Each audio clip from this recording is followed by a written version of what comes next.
याचा अर्ज तुम्ही टाकला ना, त्या कोणतं कलम कोणता कायदा लागतो तेवढं तिथं तुम्ही ज्यावेळेला फर्स्ट अपील जाता, ज्याला माहिती मिळत नाही किंवा अपूर्ण माहिती मिळते किंवा आणखी काही कारणं आहेत, तर त्यावेळेला ते तुमच्याकडे नोंद असायला पाहिजे. जसा एखादा वकील जातो, आपण समजायचं की सुप्रीम कोर्टातच मी चाललेलो आहे, माझी केस आहे, आणि तिथे तुम्ही स्वतः हे जर सगळं घेऊन गेलात, तुम्ही केस जिंकला.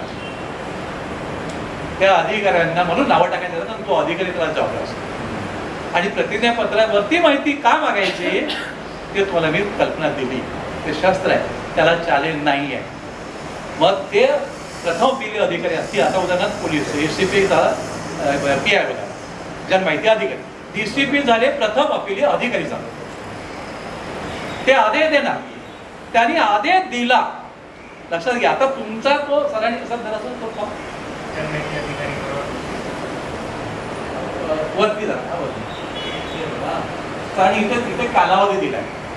कालावधी तुम्हाला समजा महिना माहिती आहे, वर्ष माहिती आहे, तुला की नाही, तारीख माहित नाही पण महिना माहिती आहे, बस तो वर्ष द्यायचं, तो महिना आणि वर्ष द्यायचं. इन्सिडंट आहे, तर हे फार महत्वाचं आहे. कालावधी तर नोंद न करता तुमचा अर्ज गेला तर अडचणी होऊ शकतात.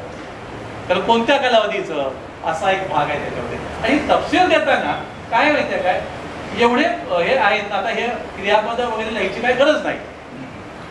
थोडक्यात तुम्ही मुद्दा कमीत कमी मुद्द्यामध्ये त्यांना सांगितलात ना, त्यांना ते आपलं हे पण कमी होतं, शब्द कमी होतात आणि आपल्याला फाईट करायला पण बरं पडतं. हा एक महत्वाचा मुद्दा आहे याच्यामध्ये. तर पुढे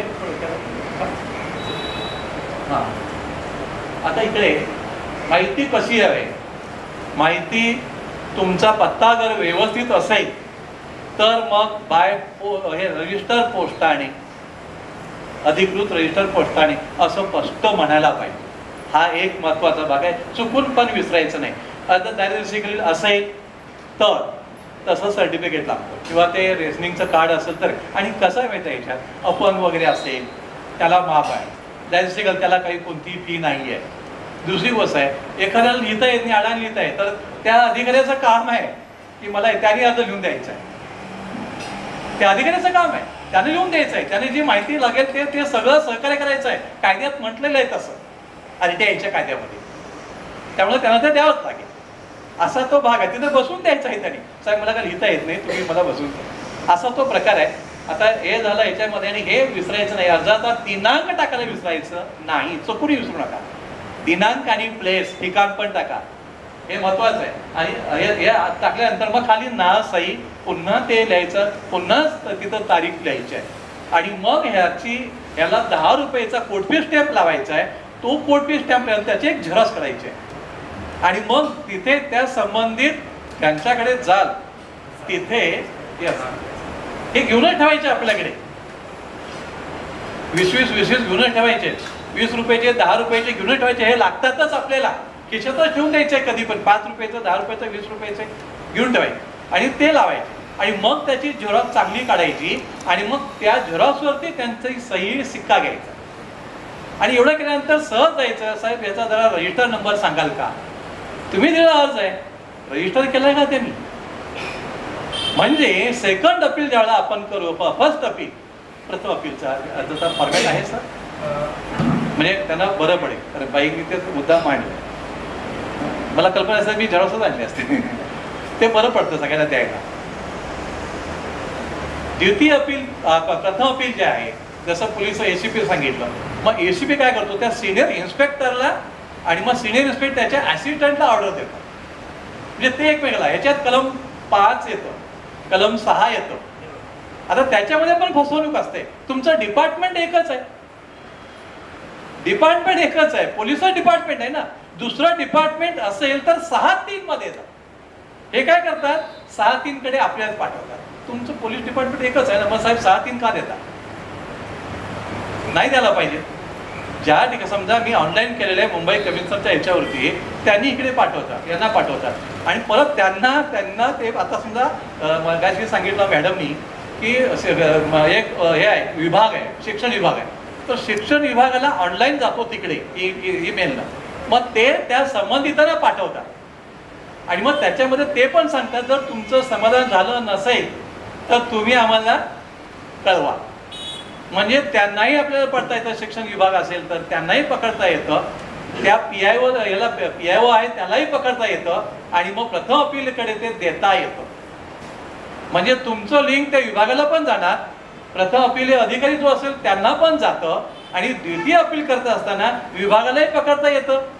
त्या जनमाहिती अधिकारी जो असेल त्यालाही पकडता येतं आणि प्रथम अपील अधिकारी असेल त्यांनाही पकडता येतं, तिघांना पकडता येतं. ऑनलाईनचा हा फायदा होतो. आणि ऑनलाईनला काय होतं माहिती आहे, रेकॉर्डेड आहे ते आणि ते अपडेट केलं पाहिजे त्याने. असं आपण हाताने जाऊन दिलं ते म्हणते बाबा हरवला जरा दुसरा द्याल का, ते आम्हाला सांगू नका. ऑनलाईनला जर तुम्ही प्रत्येकाने रजिस्ट्रेशन करून घेतलात ना पटकन होतं. त्याच्यात एक फॉर्मॅट आहे, ते एक दाखवा असतं. हा हे बघा, हे फॉर्मॅट आहे. RTIचं पोर्टल आहे महाराष्ट्र शासनाचं, तुम्हाला लिंक सगळ्यांना दिलं जाईल. या लिंकमध्ये दिल्या एकदा रजिस्ट्रेशन झालं की मग हे तुम्हाला येतच, पटकन येतं तुम्हाला ते असं आहे. आणि त्याच्यावरती तुम्हाला ऑनलाईन 15 रुपये घेतात. 10च्या ऐवजी गुगल पेनं 15 रुपये जातात, 15 ते 17 रुपये जातात. हे बघा इथे जे पोर्टल आहे या पोर्टलमध्ये तुम्ही तुमचे विभाग निवडू शकता. तुम्हाला कोणाला करायचं आहे, जसं मला करायचं आहे एखादा होम मिनिस्टर म्हणजे गृह खात्याला होम डिपार्टमेंट. इथे बघा होम डिपार्टमेंट आहे.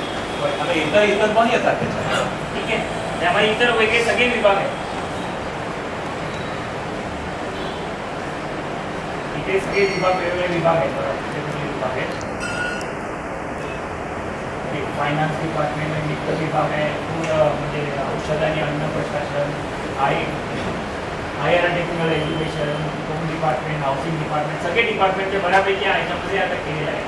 त्यानंतर इथे तुम्हाला नाव टाकावं लागतं. मी नाव माझं इथे मी सेव्ह आहे म्हणून मी इथे क्लिक केलं तर पूर्ण नाव आलं, पत्ता आला, त्यानंतर पिनकोड आलं, महाराष्ट्र आलं, कुठल्या सिटीमध्ये आलं ते सुद्धा मी सेव्ह केलेलं आहे. त्यानंतर माझा वॉर्ड आला जी साऊथ, त्यानंतर माझं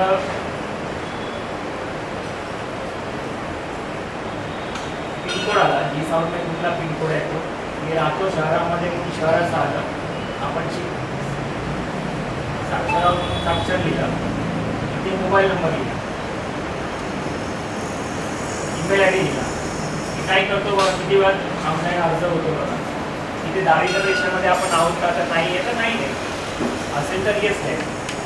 त्यानंतर इथे फक्त तुम्हाला अर्ज लिहावा लागतो. आता जो अर्ज मी इथे केलेला आहे, आपण केलेला आहे ओपन एखाद्या फॉर्मॅटमध्ये,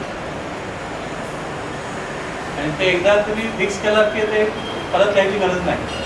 डायरेक्ट तुम्ही ह्या इथे येते चौकटीमध्ये येते, पुन्हा गरज नाही ते बदलायची. फक्त बदललं असेल तरच बदलायचं. म्हणजे ते तेवढं सगळं ते फिक्स असतं. त्याची प्रिंटआउट पण काढून घेता येते, मला सेव्ह पण करता. आता मला हे माहितीचा जो आपण केलेला आहे तर हे काय झालं आहे की ऑफलाईन जायला मला तिथे वेळ नाही, मंत्रालयामध्ये जायचं, परत म्हणजे सेक्टरमध्ये जायचं आहे, थोडा वेळ नाही. तर मी काय केलं, हे लिहिलेलं आहे ते मी इथून कॉपी केलेलं आहे, फक्त कॉपी करून फक्त इथे पेस्ट केलं. आणि जर तुम्हाला काही डॉक्युमेंट काय त्यांना सोबत जोडायचं असेल तर ते नाही जोडायचं तर नाही जोडू शकत आपण. म्हणजे जर नसेल तर इथे मी कॅप्शन टाकला,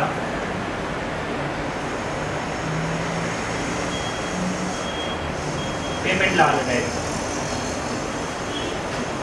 इथे पटकन करावं लागतं, तयार राहावं लागतं. नाहीतर मग ते समजा सर सतत करतायत, तो पोलीस डिपार्टमेंट आणि त्यांचे एक लागेबांधे असतात. ते काय करा मग चालतच नाही. मग येतो मग डाऊन असतं, मुद्दामून डाऊनच ठेवतात. असं पण ते असतं, बघ टाकतात.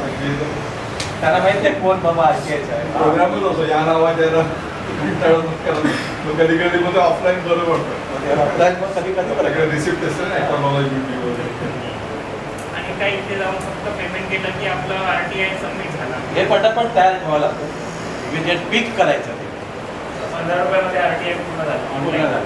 15 रुपये अजून 2 मिनिटामध्ये RTI केला, झालं, घर बसलं आणि सेव्ह करून लगेच काढायची. अनेक जिल्ह्यांचे म्हणा माहितीचं आपण RTI किल्ल्यांचं, त्यानंतर किल्ले म्हणा, नंतर मग जे सिद्धिविनायकसारखे मंदिरं आहेत ते सरकारी आहेत, पण त्यांनी अनुदान दिलं पण ते काय जात नाही. आपण एक RTI ह्याच्यामध्ये एक निवेदनपत्र दिलेलं. आपल्याकडे नवीन वर्ष गुढीपाडवा तयार सुरू होतं, तर गुढीपाडव्या दिवशी मी एक दिवस जात होतो एका कार्यक्रमाला, तेव्हा बघितलं की ते लाईन लागली. तुला लाईन कशाला लागली आहे? तरी बारला लाईन होती वाईन शॉपला. वाईन शॉपला काय? वाईन शॉपला मग विचारायला की का नाही एक गुढीपाडव्या दिवशी ड्राय डे घोषित करावा. हिंदू धर्माचा पहिला दिवस आहे, सगळ्यांनी आचार धर्मानुसार राहायचं असतं, त्यानुसार मग त्याने एक निवेदन केलं गुढीपाडव्याचं की ड्राय डे घोषित करा म्हणून. तुम्हाला पैसे महत्वाचे आहेत की तुम्हाला धर्म महत्वाचा आहे, आणि त्याप्रमाणे आपण त्याला निवेदन केलं. आता ह्याच्यावरती RTI टाकणार तुम्ही काय केलं, या निवेदन तुम्हाला दिलेलं आहे यावर तुम्ही काय ॲक्शन घेतली. तर अशा प्रकारे आपण बरेच लहान लहान गोष्टी आहेत ज्या एका निवेदनामध्ये एका पत्राद्वारे RTIद्वारे आपण बरेच माहिती देऊ शकतो. तर दुसरं अपील जेव्हा आपण करणार आहोत त्यावेळेला सुप्रीम कोर्ट वगैरे जे जजमेंट्स आहेत ना त्याचं फक्त नंबर लिहायचे, फक्त त्याचे नंबर लिहायचे, म्हणजे त्या अधिकाऱ्याला आपल्याला कंटेम्प्ट ऑफ कोर्टमध्ये घेता येतं. लक्षात घ्या, कंटेम्प्ट ऑफ कोर्ट पण आलं, 340 परजुरी आली, महाराष्ट्र राज्य अभिलेख अधिनियम 2005चा भंग येतो, आणि हे सगळे इतर आदेश वरिष्ठांच्या आदेशाचं पालन न करणं. आता हे द्वितीय अपीलीय अधिकाऱ्याचं जे आहे लिहिणार आपण त्याला 20 रुपयाचा प्रथम आणि द्वितीय 20 रुपयाचा कोटपी स्टॅम्प लागतो. कधी कधी का चुकून आपण राहतो, घेऊन झालंय ना आणि स्टॅम्प न जाता तसंच जातो, तर ते चूक करू नका, तर ते ठेवू शकतात, त्यामुळे ते राखीव करू शकतात. असा एक त्याच्यामध्ये मुद्दा येतो. आणखी ज्या पहिलं तुम्ही जे का अर्ज लिहिलाय, जे अर्ज काढा त्याच्या 2 प्रती तुम्हाला जरा तिथं सबमिट करता, सही शिक्का घेतल्यानंतर रजिस्टर नंबर घेतल्यानंतर त्याची एक 2 प्रती काढून ठेवायच्या. 2 प्रती, एक ओरिजिनल आपल्याकडे राहणार आहे आणि 2 प्रती कशासाठी, एक प्रथम अपील करतो तिथं एक तुम्हाला कॉपी द्यावी लागणार आहे, आणि द्वितीय अपीलाची गरज पडली तर द्वितीय अपीलाच्या वेळेसुद्धा पहिला अर्ज, दुसरा अर्ज आणि तिसरा तिथं आपण देणार, तर त्यावेळेला ते कॉपी अर्ज लागतात. दुसरी गोष्ट, त्यांनी काय उत्तर दिलं त्याच्या सुद्धा 2 प्रती 3 प्रती काढून ठेवा, कारण एक फाईल आपल्याकडे ओरिजिनल घरी ठेवायची, आणि ज्या 2 प्रती बाकीच्या आहेत ना त्या कशासाठी ठेवायच्या की आपल्याबरोबर सोबत एक फाईल असायला पाहिजे, आणि एक तिथं देण्यासाठी. म्हणजे काय होतं व त्यांनी काय उत्तर दिलंय, तुम्हाला तुमच्या मुद्द्याला पूरक कोणतं कलम लागतंय, भारतीय साक्ष अधिनियम आणि इतर 4 मी सांगितलं तुम्हाला कायदे, ती कलम त्या ठिकाणी जर लिहून केलात ना आपण त्यांना अडकवू शकतो. हा आपण लोकहितात विचार करतोय, आणि एक आहे त्या ठिकाणी कारण विचारलं आहे, प्रयोजन शब्द प्रयोजनचा मुद्दा त्यांना दाखवा. प्रयोजन विचारतील, ऍक्च्युअली कारण द्यायची गरजच नाही RTI मध्ये, पण प्रयोजन आपण लिहायचं. त्याचा फायदा असा आहे, सांगतो तुम्हाला. प्रयोजनचा मुद्दा आलाय कसा, हां, कारण त्याच्यामध्ये एकच लिहायचं, लाईफ, लिबर्टी, जस्टिस, माननीय न्यायालयाच्या आणि लार्जर पब्लिक इंटरेस्ट. शब्द बघा, जनहिता, लाईफ, लिबर्टी अँड जस्टिस. हां मॅडम, अच्छा, हां मला सांगा तुम्ही. लाईफ, लिबर्टी, जस्टिस, जनहितात, माननीय न्यायालय प्रक्रियेसाठी. हे शब्द कधी पण लिहायला विसरू नका, म्हणजे ते अडकतील. कसं आहे सांगतो तुम्हाला. कलम 8 नुसार 9 नुसार, बरोबर सर, कलम खास करून 8 नुसार किंवा 2फ असे ते कारण सांगतात, बरोबर मॅडम. 2फ दाखवतात किंवा 8 दाखवतात किंवा 9 दाखवतात, ज्याचे 8 दाखवतात की हे असं असं आहे, त्यामुळे तुम्हाला माहिती देता येत नाही. इथे मुद्दा सांगतो तुम्हाला. कलम 8 त्याच्यामध्ये न ते त्याच्यात स्पष्ट म्हटलेलं आहे, जी माहिती संसदेला, राज्य विधिमंडळाला तुम्हाला नाकारता येत नाही, असं विधान स्पष्ट म्हटलेलं आहे 8 मध्ये. जी माहिती तुम्हाला संसदेला किंवा राज्य विधिमंडळाला नाकारता येत नाही ती सामान्य नागरिकाला तुम्हाला माहिती नाकारता येत नाही. हे कलम लक्षात घ्यायला पाहिजे. दुसरं, ज्या स्वरूपामध्ये आपण माहिती मागितलेली आहे, तक्त्यामध्ये माहिती मागितली असेल, ॲफिडेव्हिट मध्ये माहिती मागितली असेल, सरांनी असे मगाशी मुद्दे दिले, त्या मुद्द्यानुसार माहिती दिलेली नसेल, ते चालणार नाही. त्यासाठी कलम 9, कलम 7 ही कलम दिलेले आहेत, कलम 4 इथे कलम दिलेले आहेत की त्या स्वरूपात तुम्हाला माहिती देणं बंधनकारक आहे कायद्यानुसार. तसं दिलं नाही तर कायद्याचा भंग केला. बरोबर मॅडम? कायद्याचा भंग केला, अडकला बघा तो अधिकार. दुसरी गोष्ट, मगाशी सरांनी त्यांनी माहिती दिली होती, 2 चार्ट आहेत, इकडे एक चार्ट आणि इकडे. म्हणजे सरांचं किंवा आपल्या अर्जदाराचं म्हणणं काय आहे त्याला उत्तर त्यांनी काय द्यायचंय दुसऱ्या चार्टमध्ये अशी माहिती द्यायची. अलीकडे काय माहितीये, त्यांचं ट्रेनिंगच नसतं. आणि ट्रेनिंग झालं असलं तेवढं लक्ष नसतं. किंवा सुप्रीम कोर्ट, हायकोर्ट हे जजमेंट काय आहे, कायदा काय आहे, हे सगळं काय आहे याचं ज्ञान माहिती नसतं त्यांना. मुळात तुम्हाला मी सांगतो, मी फॅमिली कोर्टमध्ये टाकलं, फॅमिली कोर्टच्या लोकांनाच माहिती नाही. मी कलमवर त्यांना वाचून दाखवलं की असं असं आहे. हो, त्यांनी मला बॉम्बे हायकोर्टचं सर्क्युलर दाखवलं, कलम 22 लक्षात घ्या सगळ्यांनी, कलम 22 आरटीआय ऍक्ट कलम 22 कलम स्पष्ट लक्षात घ्यायचं, प्रत्येकाने सांगायचं या कलमामध्ये स्पष्ट म्हटलेलं आहे की तुमचं कुठलंही सर्क्युलर GR वगैरे या कायद्याला लागू नाही. मग ते हायकोर्टचा असू देत, नाही लागू. इट ओव्हरलोड्स द अदर ऍक्ट्स, त्याला चॅलेंज नाही आहे. ते दाखवतो तुम्हाला, हे आमच्या डिपार्टमेंटचं सर्क्युलर आहे साहेब, कलम 22 बघा. इट ओव्हरलोड्स द अदर ऍक्ट्स, संपला. कलम 22 मला माहिती पाहिजे, 9चं कलम माहिती पाहिजे तुम्हाला, कलम 7 माहिती पाहिजे. बघा महत्वाची कलम कुठले आहेत, 3 कलम. कलम 4.1 मध्ये अपडेट करणं हे त्यांचं काम आहे. बघा, कलम 3 मध्ये माहिती देणं बंद करायचं, कलम 4.1 मध्ये अपडेट करायचं आहे त्यांनी. हे त्यांनी वेबसाईटवरती त्यांच्या पब्लिकला उपलब्ध करून द्यायचं आहे. हे त्यांच्यावरती बंधन काय, 4.1 ख मध्ये 17 मुद्दे दिलेले आहेत. आयटीआयच्या कलम 4.1 ख मध्ये 17 मुद्दे दिलेले आहेत. 4 ख म्हटलं, 4 कलम पोट कलम नाही, कलम 4 लक्षात घ्या फक्त, बस कलम 4 लिहायचं आहे. ख मध्ये 17 मुद्दे दिलेले आहेत. ते 17 मुद्दे सर असतील तर असं बघा, त्या 17 मुद्द्यामध्ये त्यांचं पद काय आहे, डिपार्टमेंट कुठलं आहे, त्यांचा मुद्दा काय आहे, इव्हन त्यांनी त्यांचा ईमेल द्यायचा आहे अधिकाऱ्यांनी, त्यांचं नाव द्यायचं आहे, त्यांचा मोबाईल नंबर द्यायचा आहे. तुम्हाला सांगतो, ते म्हणते माझा मोबाईल नंबर कसं, समजा आपण एक जेंट्स चाललाय आणि एका लेडीज अधिकारी आहेत, मी लेडीज आहे. अहो तिथे म्हटलंय बघा कलम 4 ख मध्ये मॅडम, तिथं म्हटलेलं आहे. या गोष्टी आहेत. तर इथे हे गेल्यानंतर द्वितीय अपील आपल्याला टाकत असताना त्या ठिकाणी रजिस्टर होतं, तिथं कॉम्प्युटरवरती तुम्हाला नंबर येतो वगैरे, आपली सगळी माहिती दिली की तिथंच एक फोटो पण काढून ठेवायचा त्या गेटचा. तुम्ही जाता तिथं तुम्हाला सांगायचं का आपल्याला आठवण द्या आणि याची एक स्वतंत्र फाईल करा. कारण काय, ही फाईल तुमच्याकडे असणं महत्त्वाचं आहे. आणि राज्य माहिती आयुक्ताला सुद्धा आपण RTI टाकू शकतो आपल्या अर्जावर. आणि राज्य माहिती आयुक्तांनी सुद्धा जर ते चुकीचं काही केलं असेल, माहिती उपलब्ध करून देण्यासाठी आदेश दिले नसतील, तर डायरेक्ट आपल्याला हायकोर्टात जाता येईल. वेळ कमी असल्यामुळे मी थोडक्यात तुमच्याशी बोलायची हे संधी दिला, मला बोलवला. त्यामुळे मी एक बालवडीचा आहे तुमच्यासमोर. तुम्हाला सगळ्यांना मी प्रणाम करण्यापूर्वी माझ्या दैवताला मी पहिला प्रणाम करतो, कारण मी पहिला तिथे जातो. हरे कृष्ण हरे कृष्ण हरे कृष्ण. जरा म्हणाल, हरे कृष्ण कृष्ण कृष्ण हरे हरे, हरे राम राम राम हरे कृष्ण.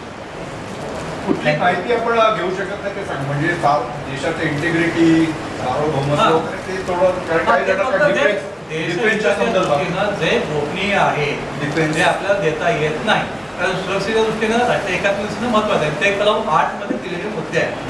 फक्त एवढंच आहे की जी संसदेनं आणि राज्य विधिमंडळात तुम्हाला देता नाकारता येत नाही, ती आपल्याला दिली पाहिजेत असं फक्त आहे. कारण काय, एका राष्ट्रहिताच्या दृष्टीने किंवा राष्ट्रीय एकात्मता तडजणाऱ्या अशा गोष्टी असतील. आणखी एक आहे मुद्दा, एखाद्या प्रयत्नाची माहिती आहे म्हणून तुम्हाला नाकारता येईल, त्रयस्थ आहे, समजा मी यांची माहिती मागवते किंवा यांची माहिती मागवते, ते म्हणतील बाबा त्रयस्थाची माहिती देता येणार नाही, असा मुद्दा आहे त्याच्यामध्ये. त्यांना कधी कळवायचं असतं त्रयस्थाला, आणि त्रयस्थाचं मत घ्यायचं असतं. आणि जर ते पब्लिकला जर इंटरेस्टला असेल आणि त्रयस्थ नाकारत असेल आणि तुमच्या जीविताचा प्रश्न असेल तर कलम 24 RTI प्रमाणे त्यांना माहिती देणं, आणि यासाठी राज्य माहिती आयुक्ताला अधिकार आहे आदेश देणं, हे त्यांनी द्यायलाच पाहिजे. आणि मग त्यासाठी राज्य माहिती आयोग माहिती दिली नाही तर सुप्रीम कोर्ट हायकोर्टचे जजमेंट त्याला लावायचे आहे. पुन्हा आपण तिकडे येतो बघा. म्हणजे यांना जर RTI ऍक्टचा असा वापर करत असेल, ताकद जर घ्यायची असेल तर आपल्याला ते घेत म्हणून मग कलम 24 आहे, राज्यासाठी 1 आहे आणि केंद्रासाठी 24(2) असं आहे. मग ते त्यांना आयुक्तांना तो अधिकार आहे, त्यांनी तो द्यायचा. धन्यवाद. सैन्य दलात असते की जी काय जातीचे लोक हल्ली ते चाललं जातीचं प्रकरण, सैन्य दलात कोणत्या जातीचे असा RTI जाऊ शकतो का? मला पण रिपीट करा सर. आपल्या सैन्य दलात काय अशी मागणी होऊ शकते? आता विषय चालू आहे ना जाती गणना वगैरे, तर आपल्या काय होतं मागे एकशी डिमांड केली होती आपल्या सैन्य दलात किती हिंदू आणि किती मुस्लिम आहेत, तर ते नाकारलं. तसे जातीचे कोण किती जातीचे असं मागणी होऊ शकते का RTI? पण ती रेफरन्स केली जाईल. त्याच्यामध्ये काय आहे की मराठा हे असं सगळं रेजिमेंट ब्रिटिश काळापासूनच आहे. हे खरं म्हणजे फोडा आणि जोडा राज्य करा हे धोरण आहे. हे खरं म्हणजे फोडायला हवं हा एक भाग आहे. जसं आता सुप्रीम कोर्टानं SC STचा निर्णय घेतलाय तो चांगला घेतलेला आहे. कारण काय आहे तुमचा सर्वे नाहीये, कुठं सर्वे घेतलाय त्यांचं. आता ओबीसी आणि मराठा हा संघर्ष जाणून बुजून व्होट बँकसाठी लावून दिलेला आहे, तोही मोठा चुकीचा भाग आहे. तुम्हाला सांगतो 54 कायदे महिलांसाठी वेगळे बनवलेले आहेत. हो सर, व्यवस्था उद्ध्वस्त करण्यासाठी आहे. सांगतो याचाही माझा अभ्यास आहे. नाही, आपण सरांचं एक वेगळं पूर्णपणे वेगळं शिबिर आपण घेऊ, त्यांच्यासाठी वेगळं देऊ. कारण की खरोखरच त्यांचा जो RTI वरती जो अभ्यास आहे तो खरोखरच कलम निहाय एकदम प्रॉपर स्पष्ट सांगतील की नेमकं काय करायचं आहे, कसं करायचं आहे. सरांनी जे ऑफलाईन आणि ऑनलाईन हे दोन्ही प्रकारचे RTI कसे करावे याबद्दल त्यांनी जे दाखवलं, मार्गदर्शन दिलं, त्यांना खूप खूप आभार. तुम्ही आम्हाला खूप अमूल्य अशी माहिती दिली. घर बसल्या बसल्या कशा प्रकारे ऑनलाईन RTI करावा आणि 10 मिनिटामध्ये आपलं धर्मरक्षणासाठी आपण तयार होऊ शकतो हे त्यांनी आज आम्हाला दाखवलं. त्याचबरोबर हिंदू जनजागृती समितीने लोकशाहीतील दुष्प्रवृत्ती विरुद्ध करावयाच्या प्रत्यक्ष कृती म्हणजे RTIच्या माध्यमातून कशा प्रकारे कृती करू शकतो. भ्रष्टाचार तर आज दुधापासून ते राज्यकर्ता मंत्रालयापर्यंत आहे, पण प्रश्न तो नाही आहे. प्रश्न आहे या भ्रष्टाचाराच्या विरोधात आपण लढला कसा पाहिजे. ह्याचं प्रशिक्षण नसल्यामुळे आपण त्या गोष्टीचं हताश होतो आणि त्या एका भ्रष्ट व्यवस्थेचा आपण एक भाग तयार होऊन जातो. हे न कळत म्हणजे आपल्याला करायचं असतं पण आपल्याला ती गोष्ट कळायला मिळत नाही. यासाठी कशाप्रकारे संविधानिक मार्गाने लढा द्यावा यासाठी आपण एक पुस्तक पण प्रकाशित केलेलं आहे. या पुस्तकाच्या प्रती आपल्याकडे इथे आहेत, आपण जरूर याबद्दल वाचून घेऊ शकता. आता सरांनी सांगितलं सामाजिक कार्य करता करता ह्याला ईश्वरी अधिष्ठान कसं गरजेचं आहे. म्हणजे आपण कितीही माहितीचा अधिकार आपण वेळोवेळी वापरत असू, पण या सर्व गोष्टी करत असताना ईश्वरी अधिष्ठान कसा महत्त्वाचा आहे. सामर्थ्य आहे चळवळीचे, जोजील करील तयाचे, परंतु तेथे भगवंताचे अधिष्ठान पाहिजे. हे समर्थ रामदास स्वामींचं वाक्य आहे. म्हणजे चळवळ भरपूर आहे, पण चळवळीला जर समर्थांचं म्हणजे देवाचं जर अधिष्ठान नसेल तर ती चळवळ काही कालांतराने निराशेला जाते. आणि बरीच लोक आपण पाहतो सामाजिक कार्यकर्ते मंत्रालयावरनं उडी मारली, आग लावला, अशी घटना वेळोवेळी आपण पेपरात दैनिकात वाचत असतो. हे का होतं? कारण की त्यांना त्या साधनेचं त्या ईश्वराचं पाठबळ नसल्यामुळे त्या चळवळीला ते निराशेकडे जातात. आज राहुल खैरजी आहेत, यांचं दैवतच शिवाजी महाराज आहेत, त्यामुळे त्यांना एक अधिष्ठान आहे, त्यामुळे त्यांचं कार्य आज इतकं जोमाने पुढे पुढे जात आहे. हो, स्वामी विज्ञानानंद मनशक्तीचे स्वामी विज्ञानानंद MSc उडी मारली. म्हणजे हे सगळे उदाहरण आपल्यासमोर काय आहे की एक निराशा न येणं सामाजिक कार्य करत असताना. आणि यासाठी साधनेचं महत्त्व काय आहे ह्याबद्दल एक थोडक्यात माहिती आपल्याला सौ धनेश्री कळशीकर आपल्याला सांगतील. मी त्यांना आमंत्रण करतो की तुम्ही सामाजिक कार्य करत असताना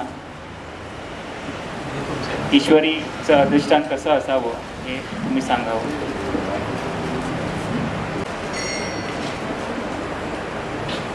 आता सगळा हा जो विषय झाला त्या विषयानंतर आता हा जो विषय झाला, आता येतो आवाज व्यवस्थित?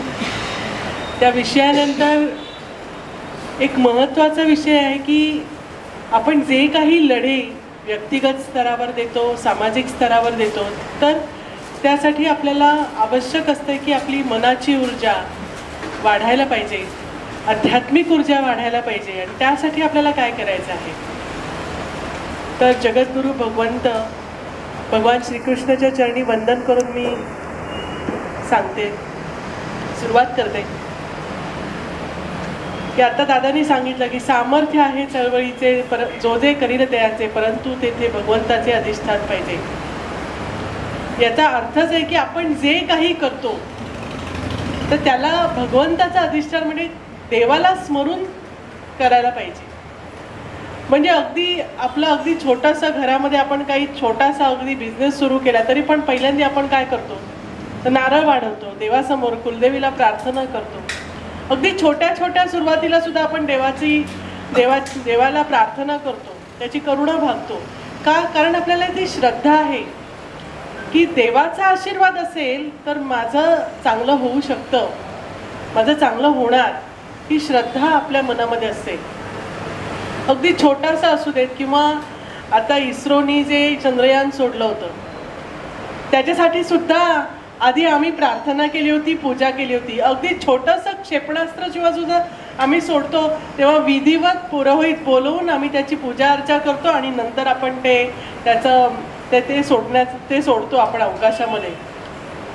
सायंटिस्ट लोक सुद्धा याच्यावर आता विश्वास ठेवतात आणि फक्त भारतातलेच नाही तर आता जगभरातले सायंटिस्ट ठेवतात. जगभरातल्या लोकसभांमध्ये आता गीतेचं पठण होतं, गायत्री मंत्र बोलला जातो. तर काय हे होतंय? कारण का ती एक आध्यात्मिक ऊर्जा आहे आणि त्या ऊर्जेमुळे आपल्याला जे बळ मिळतं ते स्थूलातून डोळ्यांना दिसत नाही, पण ते बळ आपल्या मनाला मिळतं. आपण जे कार्य करत असतो त्या कार्याला त्या बळाचा पुरवठा मिळत असतो.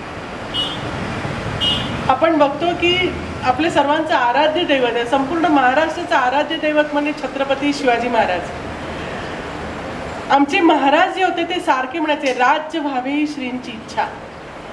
म्हणजे ही माझी इच्छा नाहीये, ही श्रींची इच्छा, भगवंताची इच्छा आहे. आपण जुने महाराजांचे पिक्चर बघितले ना तर तिथे नेहमी दाखवतात जगदंब जगदंब असं महाराजांचा जयघोष सातत्याने सुरू असायचा. त्यांच्या भवानी देवीचा नामजप सुरू असायचा. इतकंच काय तर त्यांच्यामध्ये देवांच्या प्रती, देवी भवानीच्या प्रती इतकी भक्ती होती की एकदा त्यांनी समर्थांना सांगितलं की मला राज्य वगैरे नको, मी भक्ती करतो आता माझ्या आईची. पण त्यांना समर्थांनी सांगितलं की नाही, राजाचं कर्तव्य आहे भक्ती पण करणे आणि त्या भक्तीच्या बळावर, शस्त्रबळावर जे संपूर्ण तुझं राज्य आहे त्या राज्याला सुव्यवस्थित ठेवणं, गोब्राह्मण प्रतिपालक बनणं, रयतेला सर्व अधिकार देणं, निर्भय बनवणं हे राजाचं कर्तव्य आहे. आणि त्याचप्रमाणे मग नंतर छत्रपती शिवाजी महाराजांनी 5 मुसलमानी पातशाह्यांना नेस्तनाबूत करून हिंदवी स्वराज्याची स्थापना केली. हे काही साधं काम होतं का? 5 मुसलमानी पातशाह्या होत्या. केवळ शस्त्रबळावर किंवा मनुष्यबळावर हे होणं शक्य नव्हतं आणि त्यावेळेला शस्त्रबळही नव्हतं आणि मनुष्यबळही नव्हतं. तरी सुद्धा हे कसं काय शक्य झालं तर ते केवळ आणि केवळ त्यांना त्यांचे जे गुरु लाभले समर्थ रामदास स्वामी आणि संत श्रेष्ठ तुकाराम महाराज यांचा आशीर्वाद, त्यांनी केलेली साधना, यामुळे त्यांना ते शक्य झालं. पण जेव्हा आज आम्ही हिंदुत्वाचं कार्य करायला जातो किंवा या ज्या काही सामाजिक मोहिमा ज्या असतात त्या करायला जातो तर तेव्हा सुद्धा आम्हाला हे बळ हवं की नको?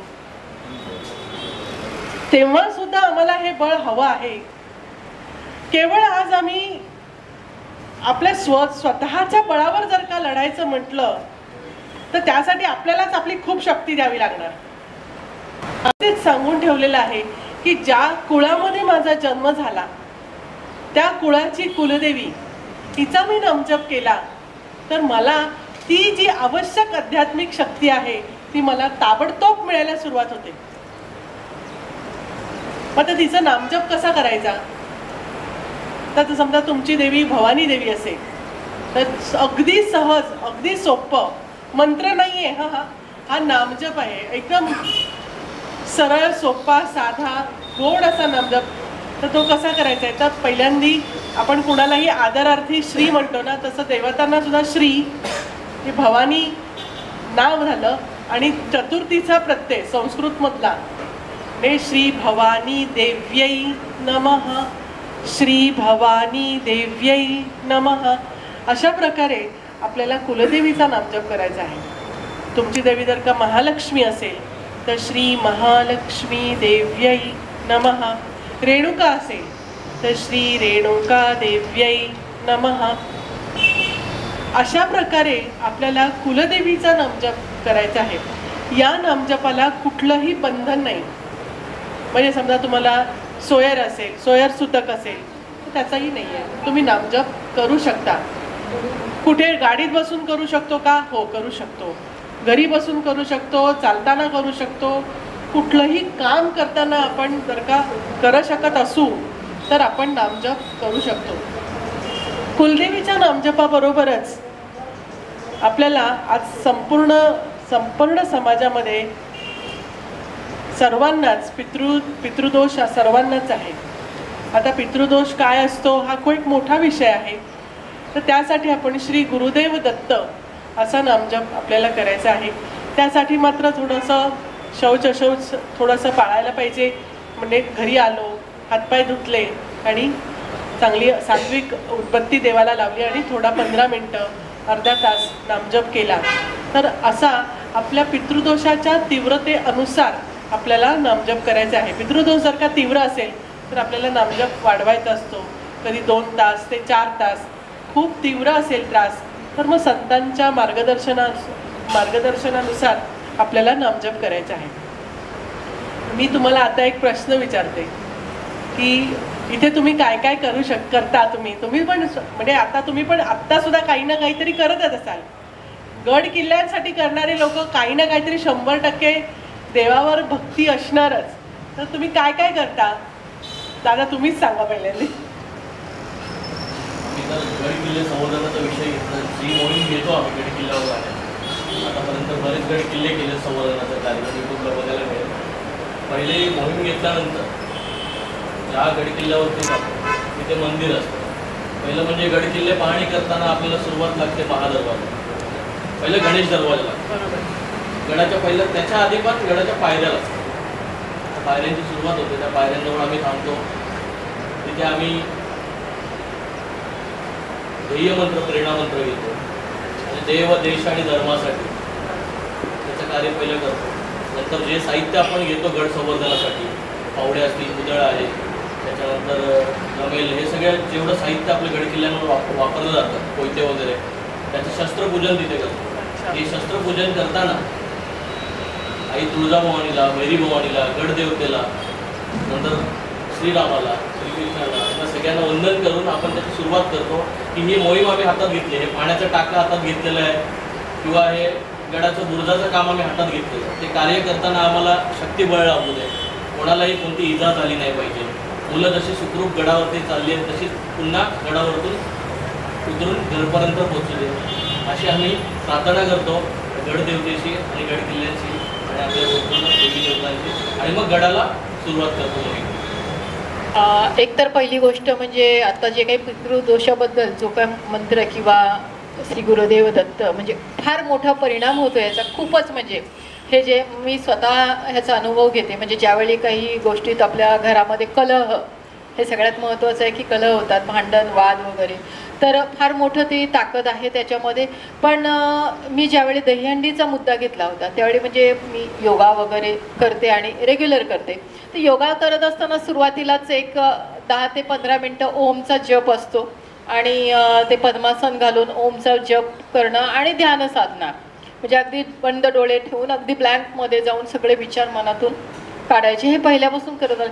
परंतु मला माहिती नव्हतं की ज्यावेळी मी दहीहंडीचा मुद्दा, आणि हा वादग्रस्त मुद्दा होता, तुम्हाला माहिती आहे की 2014मध्ये बरंच म्हणजे प्रत्येक पेपरची हेडलाईन होती ती, आणि दहीहंडीचा मुद्दा मी ज्यावेळी कोर्टात गेले त्यावेळी कोर्टामध्ये गेल्यानंतर 8 दिवसावर दहीहंडी होती आणि मला स्वप्नात सुद्धा वाटलं नव्हतं की तो निर्णय माझ्या बाजूने लागेल.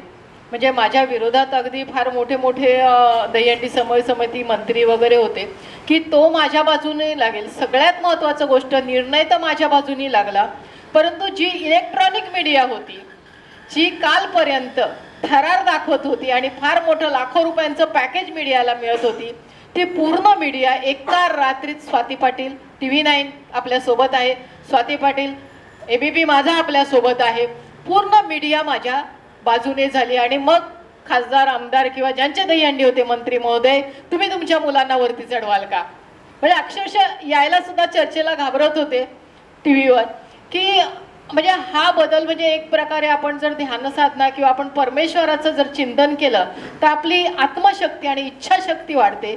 जिथं इच्छाशक्ती प्रबळ असते तिथं आपण कधीच हरू शकत नाही. म्हणजे ही एक मनात, त्याच्यामुळं मला असा अनुभव एक आहे की आत्तापर्यंत अनेक आंदोलनं केली, छोटी मोठी, परंतु अजूनपर्यंत कोणत्या आंदोलनामध्ये यश आलं नाही असं कधीच झालं नाही. या ज्या आता आझाद मैदानावर कोरोनाच्या दरम्यान आझाद मैदानावर आंदोलन केलं होतं, कशासाठी, तर पोलिसांच्या समोर मास्क काढून दाखवले की हे मास्क लावायचे नाहीत. आणि खरोखर प्रत्येक जण म्हणजे आश्चर्यचकित व्हायचा की जिथे दंड वसूल केले जातात 200 रुपये आणि ताई सांगतात मास्क काढा पोलिसांच्या समोर. तर मग त्यांना मग RTI दाखवला केंद्र सरकारचा की केंद्र सरकारचा RTI मध्ये हे होतं की मास्क लावणं बंधनकारक नाही, ज्यांना सर्दी खोकला आहे त्यानेच मास्क लावायचं आहे, कारण मास्क लावले तर त्याचे दुष्परिणाम सुद्धा त्याच्यामध्ये आहेत. अजून माझ्याकडे त्याचं उत्तर आहे. लस घेणं बंधनकारक नाही, आपल्या इथे किती लोकांना छळलं. आणि ह्या ज्यावेळी RTIची उत्तर माझ्याकडे मिळाले, आमच्याकडे मिळाले, त्यावेळी आझाद मैदानाला आंदोलन केलं आणि लोकांना जनजागृती केली की मास्क काढून टाका, आणि तेव्हा कुठे हा कोरोना गायब झाला. म्हणजे अशा प्रकारे इच्छाशक्ती मनामध्ये असेल. 65 मुलांना 11वीच्या हे मिळालं नव्हतं, ॲडमिशन मिळालं नव्हतं. 8 दिवस त्या कॉलेजच्या समोर बसलो, म्हणजे कॉलेजची मिस्टेक होती ती. 8 दिवस कॉलेजच्या समोर बसले. वर्षाताई गायकवाड शिक्षण मंत्री त्यांनी बोलवून घेतलं. 45 जागा एका वर्षासाठी त्या कॉलेजला वाढवून दिल्या आणि सर्व मुलांना ॲडमिशन भेटलं. म्हणजे न होणारे चमत्कार आहेत म्हणजे. आणि खरोखर आपण अशा प्रकारे केलं. ताईंच्या मार्गदर्शनाखाली मला सुद्धा फार कमी माहिती आहे याच्यातली, म्हणजे बरीचशी माहिती ताईंकडून मिळेल. आणि आध्यात्मिक माहिती आज मला वाटतं हिंदू जनजागृतीमध्ये जॉईन झाल्यापासून मिळत गेली आणि अशा प्रकारे म्हणजे आपल्याला पण मिळेल तर आपली सगळ्यांची ताकद वाढेल. धन्यवाद. म्हणजे त्यांना त्यांची जी मनाची शक्ती जी आहे त्यांना जी मिळाली आहे ना, तिथे सकाळी जे मेडिटेशन करतात, ते देवतांचा नामजप करतात, तर त्या नामजपामुळे आपल्याला ती शक्ती मिळते आणि त्यामुळे आपण जे हातात कार्य घेतो त्या कार्याला ती शक्ती मिळते. ती शक्ती आपल्याला स्थूलातून दिसणार नाही, पण जेव्हा आपल्याला असं वाटत असतं की आपलं हे काम होणार नाही, आपल्याला स्वप्नात सुद्धा वाटत नसतं की हे काम होणार नाही, तर ते काम होतं. तर ते कशामुळे होतं, तर ते भगवंताच्या शक्तीमुळे होतं. म्हणजे असे अनेक उदाहरणं आहेत की ज्याच्यामधून देवाने आपल्याला हे वारंवार सांगितलेलं आहे. जर महाभारताचं सुद्धा उदाहरण बघतो आपण की महाभारतामध्ये म्हणजे 5 पांडव होते आणि 100 कौरव होते. तर त्या 100 कौरवांनी म्हणजे श्रीकृष्णाचं सैन्य मागितलं, पण पांडवांनी काय मागितलं, आम्हाला श्रीकृष्ण हवा, कारण जिथे भगवंत आहे तिथे विजय आहे. भगवंत नाही आणि अपार शक्ती आहे, सैन्य शक्ती, शस्त्र शक्ती, कुठली पण शक्ती असेल, तर त्यांचा जो हे आहे, त्यांचा जो विजय त्यांना मिळणार कधीच नाही आहे. त्यांचा विजय होणारच नाही आहे. हे आपण लक्षात घ्यायला पाहिजे. आणि ते लक्षात कसं घ्यायचं, तर ते प्रत्यक्ष आपण अनुभवायला पाहिजे.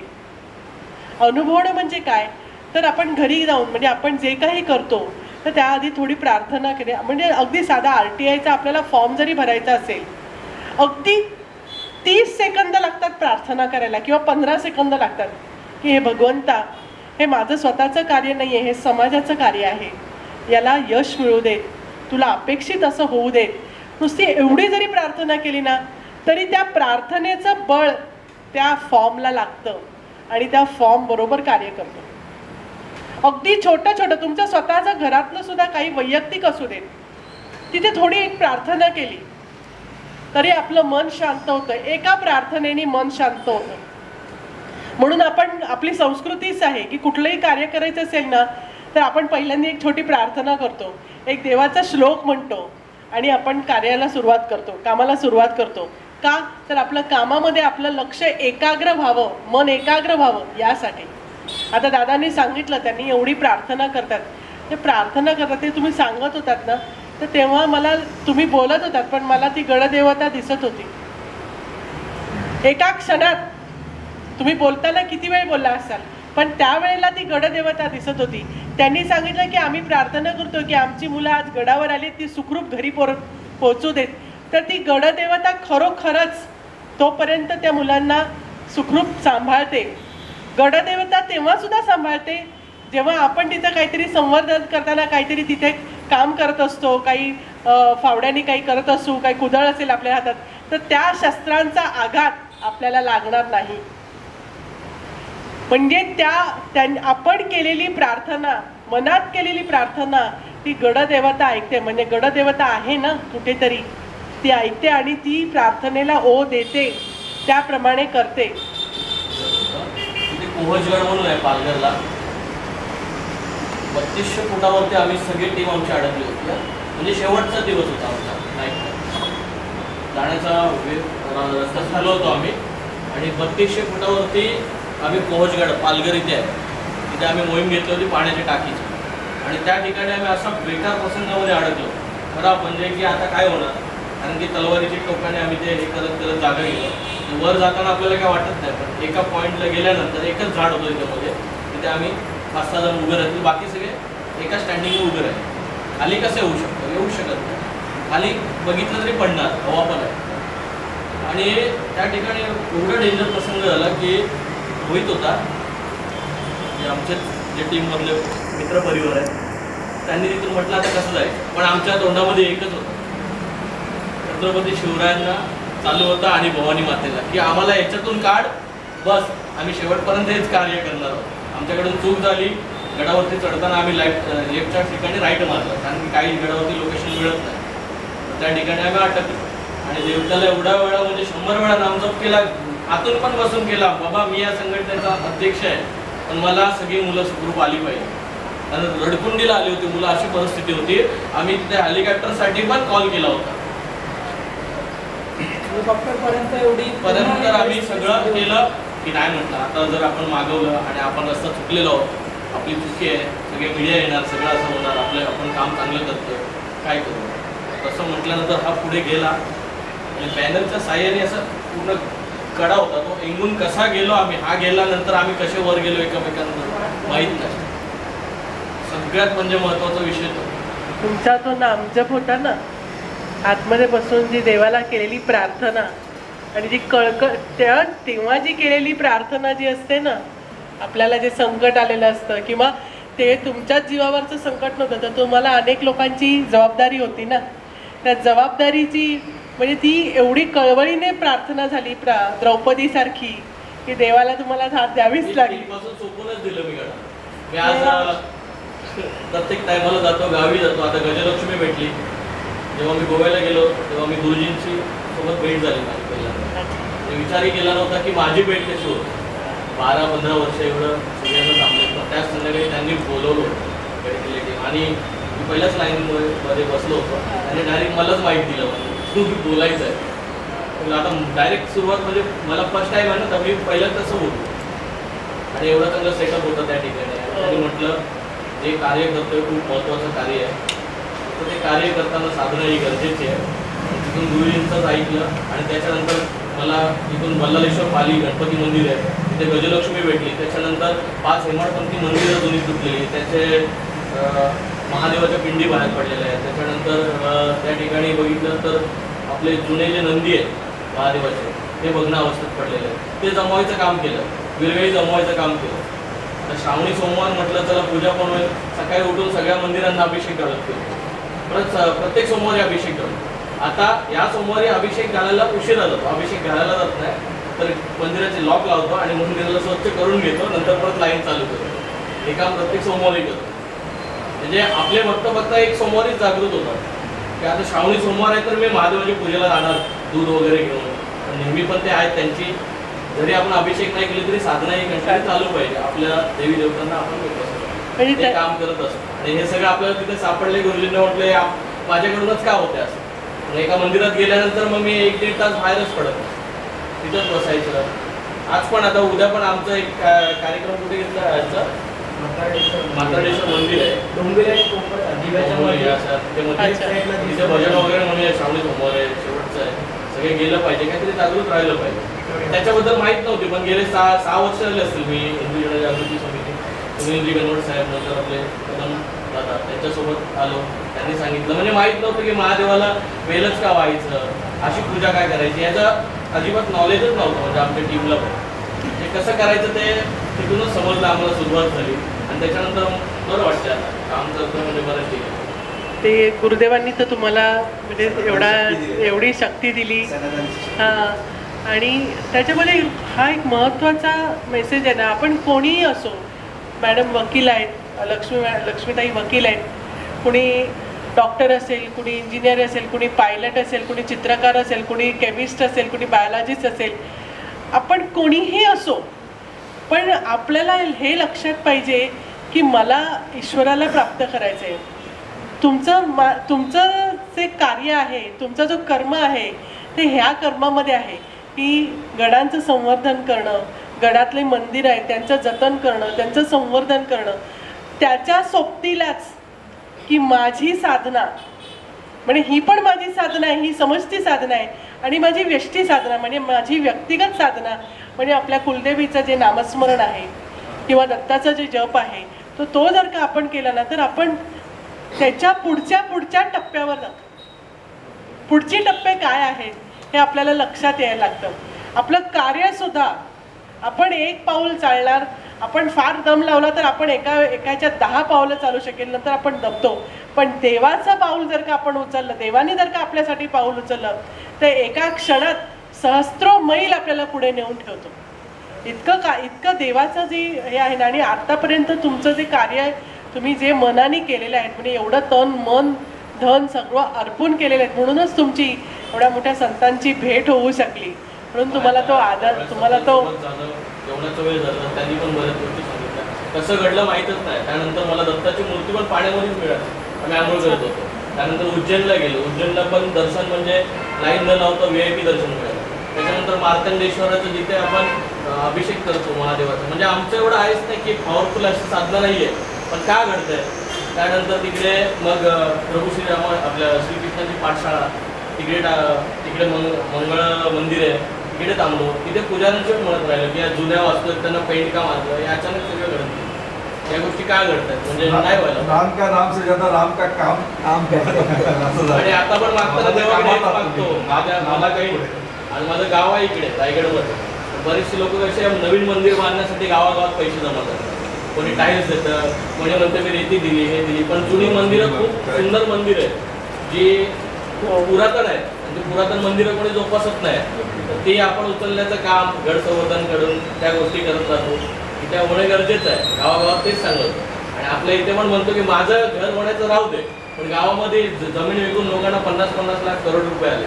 पण ते देवीचं मंदिर आहे ते तसंच बघणं पडलेलं. त्या देवीचं नाव लोकांना, म्हणजे त्या देवीजवळ तो उंबरठा जुना कसा आला, तो जुनं दगड कसं आलं, त्याच्यानंतर आपण जातो जिथे माझं गाव कोलाड आहे रोहा, त्या कोलाडचं नाव कोलाड का पडलं, तिथे घेरासूरगड, सरसगड, अवचितगड, तळागड, ओसाळगड इथे झालेले प्रसंग कोणते, गड किल्ल्यांची स्पर्धा ठेवतो. संपूर्ण टीम सकाळपासून संध्याकाळपर्यंत जातो. लहान मुलाने जरी बुरुज बनवला असेल छोटा तरी माहिती द्यायची. आणि मी गड किल्ले संवर्धनाचा अध्यक्ष आहे तर मला थोडीफार माहिती असणं गरजेचं. म्हणजे त्या गडाचं नाव, त्या पाण्याच्या टाकीचं नाव, त्या बुरुजाचं नाव, तिथे कोणतं प्रसंग घडलेलं आहे, या सगळ्या गोष्टी आम्ही सगळ्या, आणि खूप चांगली टीम आहे. त्यांचं म्हणणं एकच आहे की आपण स्पर्धा राबवतो, आज शिवसेनेवाले राबवतात, पक्षवाले राबवतात, शिंदे साहेब ठेवतात, पण जास्त प्रतिसाद आपल्या गड किल्ले स्पर्धांचा असतो, कारण की मुलांना माहिती मिळते. चांगलं, म्हणजे हे सगळं तुम्ही करतात, तुमचं खूपच मोठं कौतुक आहे. आणि सर्वांनाच ही गोष्ट आज कळाली की केवढं मोठं कार्य आहे. म्हणजे हा शिवधनुष्यच आहे तुमचं, म्हणजे उचलणं म्हणजे हे सगळं गोष्ट. तर आता आपण या सगळं जे आपला आज कार्यक्रम झाला, यामध्ये पुढील काही दिवसांमध्ये आपण काय काय करू असं काहीतरी आपण घेऊन जाऊया इथून. तर कंप्लीट करू. तर आपण आता आपण विषय पाहिले गड किल्ल्यांचा आहे, तर काही सिद्धिविनायक मंदिरासारखं हे केलं, किंवा साईबाबा शिर्डी संस्थान आहे त्यातलं पण काही गोष्टी करू शकतो. जे सरकारीकरण झालेले मंदिर आहेत ह्याच्यामधले अनुदान कुठे जातात ह्या संदर्भातलं काय करू शकतो. तर अशा प्रकारे आपण काही विषय घेऊ शकतो का आणि पुढे काही करू शकतो का RTI संदर्भात, तुम्हाला काय वाटतं? गड किल्ल्यांचं अकाउंटेबिलिटी काय पुजाऱ्यांना पण आपल्या पुजाऱ्यांना तेवढं मानधन मिळत नाही. आपण मंदिरामध्ये जातो ते ना, आता वाढलं. आज एक काल परवाच पेपरला आलं होतं. चंद्रबाबू काल परवाच पेपरला आलं होतं की आपल्या पुजाऱ्यांचं मानधन जे आहे ते वाढलेलं आहे. आता नेमकी मला अमाऊंट माहिती नाही आहे, कारण का आता वाढीव आहे ती बघून, पण वाढलेलं ही बातमी मात्र लोकसत्ताला पण आली होती. म्हणजे सर्व आंध्र प्रदेश सरकारने वाढवले. आता मला याच्यामध्ये राहुलजींना एक सुचवायचं आहे. तसं तुमच्याकडे सगळे कार्याध्यक्ष अध्यक्ष आहे, सगळी पदं असतील, खजिनदार वगैरे किंवा संघटक पद पण असेल. तसं एक तुम्ही ज्या गड किल्ल्यांवरती जाता तिथे काही अनधिकृत बांधकाम दिसली किंवा, तर त्यामध्ये आपण फक्त बघतो आणि निघतो, किंवा तुम्ही काही कृती करत पण असाल, पण तुमच्याच ह्याच्यामध्ये एक RTI करणारा असं एक पद देऊ शकता, जेणेकरून तो माहिती घेऊन, काही नाही फॉर्मॅट आहे हा एक फॉर्मॅट आहे. तुम्ही समजा आता उद्या पालघरच्या, आता तुम्ही जसं त्या पालघरच्या ह्याच्यामध्ये अडकले होते, बेलापूरचा किल्ला घेतला. बेलापूरच्या किल्ल्याजवळ एक महादेवाची जुनी अशी खिंड होती, ती 2 महिन्याआधी मिळाली. आम्ही नंतर संवर्धनाचं काम चालू केलं, आता चोरवाट पण मिळाली आपल्याला, पण ती आता तिथे नाही आहे गडावर. मला वाटतंय माऊली आपण किती तास, 1-1.5 तास शोधत होतो, म्हणजे पूर्ण खाली घुसून पण आत्ता शोधत नाही मिळाली ती. त्याच्यानंतर तिथे वरती एक नवीन वास्तू उभारलेली आहे, मदारी चालू होती. तेच ना, म्हणजे हे सगळ्या गोष्टीसाठी ना तुम्ही सगळं प्रत्यक्ष तिकडे जाता. ही तुम्ही अकाउंट एका लिखित पेपरावरती सरकारकडनं घेऊन ठेवली. आज आपण मोहीम केलं पालघर जिल्ह्यातल्या त्या गडावरती, तर तिकडे गेल्यानंतर लक्षात आलं ती मोहीम पूर्ण झाली, पण घरी आल्यानंतर आपल्याला आपण एकत्र बसून बोललो की अरे ही गोष्ट इथे जास्त होतं, तर आपण ही गोष्टीची एक RTI करू आणि या गड किल्ल्याचा एक माहिती घेऊन ठेवू. येऊ दे ना, तुमचं कार्य तुमचं व्यवस्थित राहू दे. जेव्हा शासन देईल तो पेपर आपला एक फाईल बनवून ठेवली, या पालघर जिल्ह्यातील या गडाची ही माहिती माझ्याकडे पूर्ण आहे. उद्या आपल्याला ह्याच्याबद्दल कशा प्रकारे एकत्रितपणे तुमच्याकडे 4-5 गड किल्ल्यांची एकत्र आली तर आपण पुढे जाऊन खूप मोठी मागणी करू शकतो. म्हणजे एक पद्धत तुम्ही तयार करा असं मला वाटलं की तुम्ही एक 2 जण 1 जण असं एक किंवा RTI ॲक्टिव्हिस्ट तुमच्यामधला गड किल्ले RTI ॲक्टिव्हिस्ट असं एक पद करा, आणि ज्याप्रमाणे म्हणजे असं होईल की पुढे जाऊन पूर्ण महाराष्ट्राला तुम्ही दिशा द्या. तुमच्या गड किल्ल्याच्या जो ॲक्टिव्हिस्ट जो व्यक्ती आहे त्याचं जाऊन प्रत्येक गड किल्ल्याचे संवर्धन करणारे जे लोक आहेत त्यांना एक आदर्श करू शकता तुम्ही. तर तुम्ही या दिशेने तुम्ही वाट करू शकता का? फॉर्मॅट तयार आहे, विषय तयार आहे, आपल्याला काही विचारायचं आहे ते थोडक्यात माहिती ड्राफ्ट आहे आणि मदत आपण करणार आहोत. आपल्याकडे अधिवक्ता आहेत, राहुलजी आहेत, लक्ष्मीजी आहेत. लक्ष्मीजींचा तुम्हाला परिचय मी थोड्या वेळाने करून देतो. त्यांची खूप मोठी त्यांचं कार्य आहे, ते तुम्हाला नश्रीताई तुम्हाला परिचय करून देतील. पण हे सगळेजण आपल्याकडे आहेत. आपल्याकडे सर तर अपील काय, सेकंड अपील काय, सगळ्या प्रकारची माहिती द्यायला आहेत. आपल्याकडे माहिती घेऊया ना. सरकारी एखादा बदल करायचा असेल तर आपल्याला पेपर आपल्याकडे येणं अपेक्षित आहे. आणि एक कार्य आता हे इथपर्यंत आहे, त्याच्या पुढचा टप्पा म्हणजे त्या कार्याला एक वेगळ्या स्तरावर नेऊन ठेवणं. म्हणजे आता राज्य स्तरावर कार्य असेल तर राष्ट्रीय स्तरावर आपलं कार्य ओळखलं कसं जाईल. आणि आपले हे गड किल्ले आहेत, तर जेव्हा आपण युरोपला जातो किंवा लंडनला जातो, लंडनमध्ये तिथे गड किल्ले आहेत, त्यांचं बघितलं तर इतकं जतन त्यांनी व्यवस्थित करून ठेवलेलं आहे. आपल्याला लक्षात येत नाही की आपल्याकडे काय खजिना आहे. आपल्याकडे असंख्य गड आणि असंख्य किल्ले, पण त्याच्या म्हणजे ते काय असेच बांधलेले नाही आहे. त्याच्यासाठी केवढं म्हणजे त्यावेळेचं सायन्स आपलं किती प्रगत होतं. म्हणजे हे आपले पुरावे आहेत. तर तुम्ही जर का तुमचं कार्य आता तुम्ही करतच आहात, फक्त त्याचं डॉक्युमेंटेशन करून ठेवलं करू शकता. आम्ही आंतरराष्ट्रीय लेवलवर जाणारं कार्य आहे. हो, म्हणजे आंतरराष्ट्रीयवर त्याची ओळख होऊ शकते. आपण ते करतच आहोत. आता तुम्ही पालघर जिल्ह्यामध्ये जसा अनुभव तुम्हाला सांगितला की आता तुम्ही एखादं संवर्धन एका किल्ल्यांमध्ये समजा दिव्या किंवा कुठल्या तरी एका किल्ल्यामध्ये केलं आणि करून गेलात आणि 10-5 वर्षानंतर पुन्हा त्या किल्ल्याकडे गेल्यानंतर कळलं अरे इथे वास्तू कशी काय उभी राहिली, दर्ग्याची वास्तू म्हणा किंवा कसली काय, तर त्यासाठी तुम्हाला त्या वास्तूमध्ये डॉक्युमेंट राहील की आपल्याला या किल्ल्यामध्ये एवढीच बांधकामं होती. म्हणजे तुमचा पुरावा तुमचा एक अधिकृत पुरावा आहे. म्हणजे तुमचा अधिकृत पुरावा दुसरे संघटनांना समजा करायचं असेल, समजा दुसऱ्या संघटनांना RTI फाईल करायचं असेल तर तो तुमचा पुरावा घेतील, रेफरन्स घेतील. इतकं तुमचं कार्य महत्वपूर्ण आहे. पूर्ण फॉर्मॅट आहे जी माहिती तुम्हाला वेगळी सगळी माहिती तुम्हाला देऊ. पण तुम्ही हा एक भाग उचलला तर बरं होईल. आणि पुढील 3 महिन्यामध्ये किमान 2 किल्ल्यांची माहिती घेऊ. किमान 2 किल्ल्यांची. आपल्याला सुरुवातीला काय असतं की ही व्यवस्था एक वेगळी नवीन आहे आपल्याला, पण आपण त्या कायद्याच्या बॅकग्राऊंडमध्ये नसल्यामुळे जसे सर आणि हे सर आहेत तर समजायला जरा कठीण जाऊ शकते. पण किमान 2-3 महिन्यामध्ये 2 किल्ल्यांची तरी माहिती आपल्याकडे आली असं करू शकतो आपण. म्हणजे सुरुवातीचा हे. आणि दुसरं एक म्हणजे मंदिराचं आपण जसं विचारलं तसं आता त्यांनी सांगितलं ना की इथे आधी आम्हाला शिवपिंडी मिळाली आणि नंतर नाही मिळाली. याच्यावर सुद्धा आपण RTI टाकू शकतो. याच्यावर आपण पुरातत्व खात्याकडे RTI टाकू शकतो. त्यांच्याकडून ही माहिती मिळू शकते. लोणारी इकडे आता ते बरेचसे पैसे मिळालेले आहेत त्या किल्ल्यासाठी, पण गड संवर्धनाची अशी मोहीम राबवल्यानंतर थोडंफार काम करतात किल्ल्याचं, परत बंद करतात. रिसॉर्ट वगैरे करतात असे पहिला घेऊ काय सुरुवातच पहिला काय आहे आपण विलीन करतो.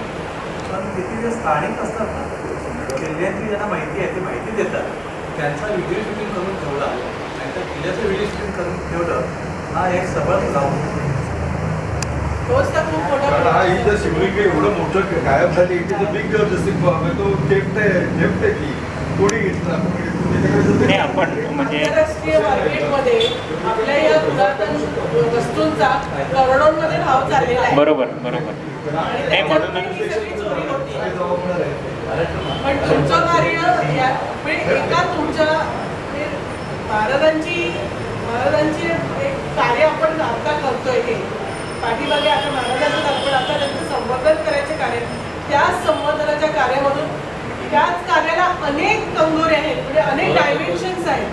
सुरुवातच तिथून आहे. मी शिवलिंग गेलं म्हणजे त्याला इम्पॉर्टन्स खूप आहे. मारल्यानंतर आता 370 वर्ष झाली. 370 वर्ष आधी बांधकाम झालेलं नष्ट होतात. कासवाच्या गतीने आहे. चालायला सांगितलं होतं, गडिमे काव आपल्याला शिकवलं होतं, पण ते का वापरतोय कोण? कुठल्याही किल्ल्यावरती एकही मस्जिद नाही, पब्लिक नोंदच नाही. कुठून आल्या?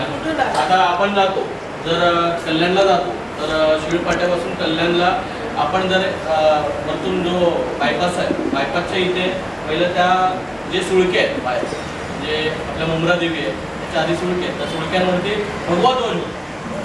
भगवा ध्वज होता. आता बघितलं जाऊन आम्ही टाकलं ना त्याच्यावर. त्याच्यानंतर मग मला त्याच्यानंतर आता हे तिथे म्हणूनच ना आपण काय होतं की अतिक्रमण हटवण्यासाठी आम्हाला सोडलं. तुमच्याकडे बरंच म्हणजे एवढा अभ्यास आमचा नाही आहे, आम्ही ते पोचू पण शकत नाही. आम्हाला नाही आहे तेवढा अभ्यास.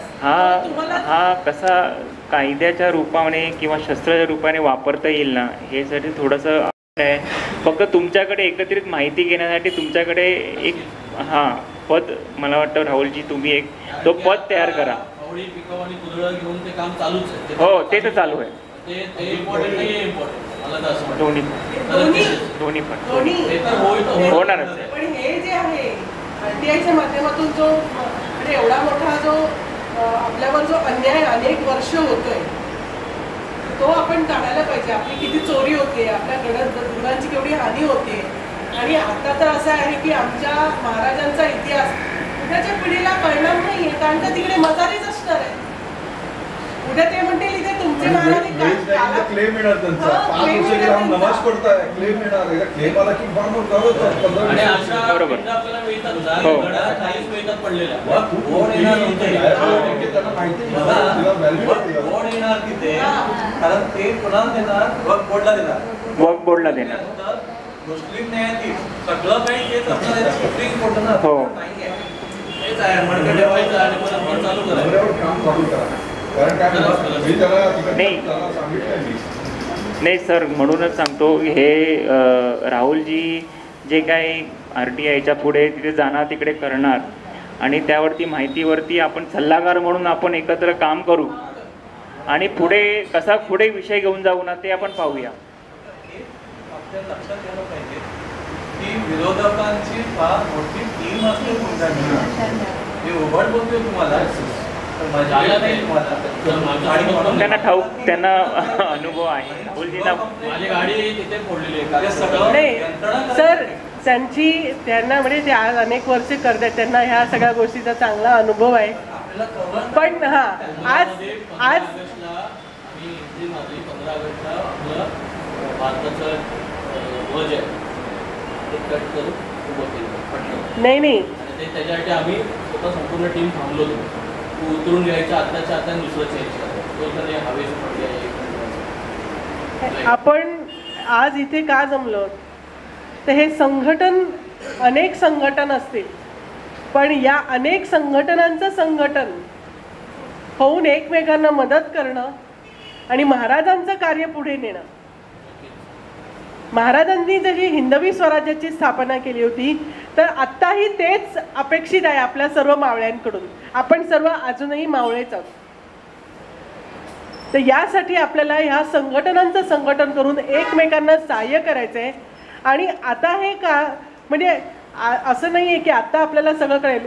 1-2 वेळेला आपण भरला ना फॉर्म, भगवंताला प्रार्थना करून 1-2 वेळा जरी फॉर्म भरला RTIचा, आपल्याला लक्षात येईल. मार्गदर्शन घेऊ. आपल्याला मार्गदर्शन करायला भगवंत येणार, कोणी ना कोणीतरी आपल्याला देणार आहे. सर असं करायचं असेल, डोंगराच्या वरती जेवढे सुळके आहे आणि आपलं देवीचं मंदिर त्याच्यावरती जे बांधकाम वगैरे झालं, आता अतिक्रमण भरपूर झाले वगैरे पूर्णसाठी पण आता आलं. मी स्वतः गेलो होतो त्या ठिकाणी. ते थोडी पोलीस ऐकतो त्यांच्यासोबत त्या ठिकाणी मी स्वतः होतो. ते रस्त्यावर लँड रेकॉर्ड्स काढावं लागतील. फॉरेस्ट डिपार्टमेंटची आहे का कोणाची आहे? खूप कॉलेज जॉब बसवले तिथे फक्त आम्ही ते देवीचं मंदिर तेवढंच राहिलं, बाकी सगळं हिरवीकरण झालं. तुम्ही RTI टाका. किल्ला आहे त्याच्यामध्ये RTI टाकायला. किल्ला नाही, जसं मामा वाजेचा त्याच्यामुळे टाकलं होतं. कसं आहे, त्याच्यामध्ये बरेच भाग असतात. म्हणजे अनधिकृत बांधकाम आता आपल्या अगदी कॉलनीपासून ते गड किल्ल्यांपर्यंत आहे. तर त्यासाठी बरेच म्हणजे वेगवेगळ्या पद्धती आहेत आणि वेगवेगळ्या खूप म्हणजे महानगरपालिकेच्या हद्दीतलं बांधकाम ह्याच्यासाठी काय वेगळं असतं. नगरपालिका, ते फॉरेस्ट डिपार्टमेंट, आर्किटेक्चर. म्हणजे माझं म्हणणं करताय 101% त्या ठिकाणी छत्रपती शिवाजी महाराजांचा सुळका किंवा महादेवाची पिंड किंवा काहीतरी वस्तू आहे. कारण ठिकाण तसं आहे, कारण खाडी लगत आहे.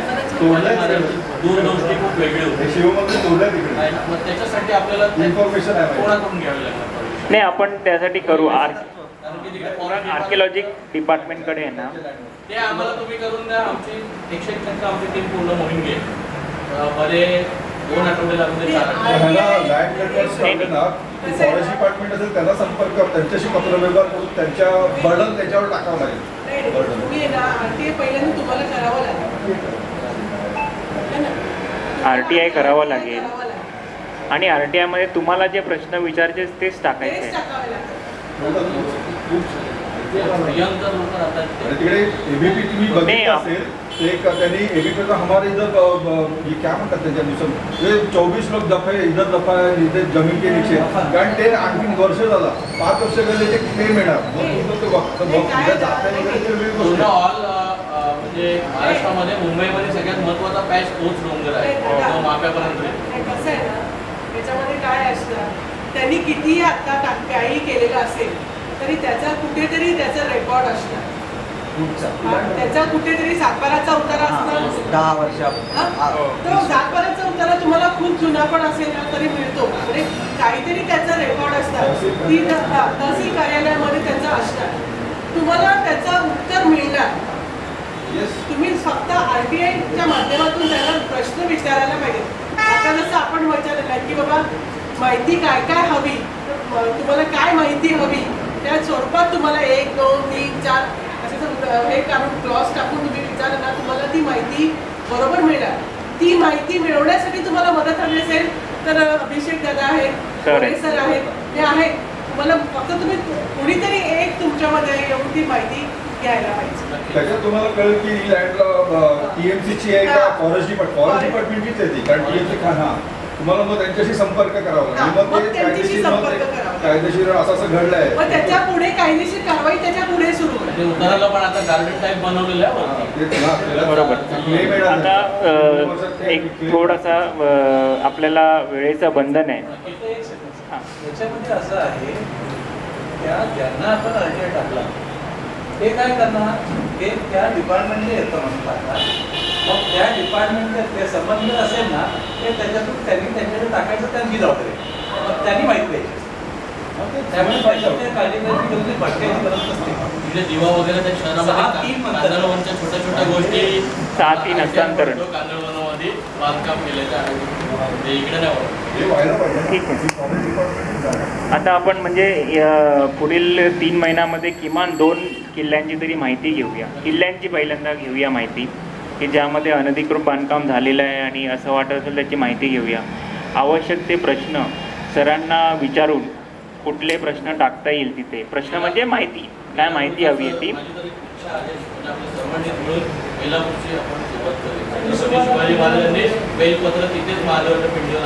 करूया. जी आवश्यक ती माहिती पाहिजे असेल ती माहिती. सर तुम्ही जरा ह्यांना फ्रेम कसं करायचं हे जरा एक RTI त्यांना देऊया. मंदिर के जो विषय है, मंदिर का जो अनुदान आता है वो जो हां, तर तुम्ही त्या संदर्भातलं एखादी मंदिर घेतलं म्हणजे सिद्धिविनायक किंवा मग महालक्ष्मी म्हणा कोल्हापूरची किंवा शिर्डी संस्थान म्हणा, ह्या संदर्भातलं एक कुठलं तरी मंदिर तुम्ही घेतलं तर बरं होईल. त्याची माहिती घेऊया आपण. गेली 1 वर्षाचा 2 वर्षाचा डिटेल घेऊया. कारण की आम्ही माहिती आहे, मी सिद्धिविनायकच्या समोर राहतो. हां, मी सिद्धिविनायक समोर राहतो आणि मी पाहिलेलं आहे की बुधवारी काळ्या रंगाच्या कपडेवाले तिकडे अनुदान घ्यायला येतात. जास्त प्रमाण वाढलेलं आहे. बुरकेवाले त्यांना ह्या संदर्भात त्यांना हलाल हराम वगैरे काही नाही, त्यांना अनुदान मिळालं बस झालं. ते वरती त्यांच्या ती दुसऱ्या आतून वरती जावं लागतं मंदिरमध्ये. तर मंदिरमध्ये हो ऑफिशियल काय ना ॲप्लिकेशन करावं लागतं.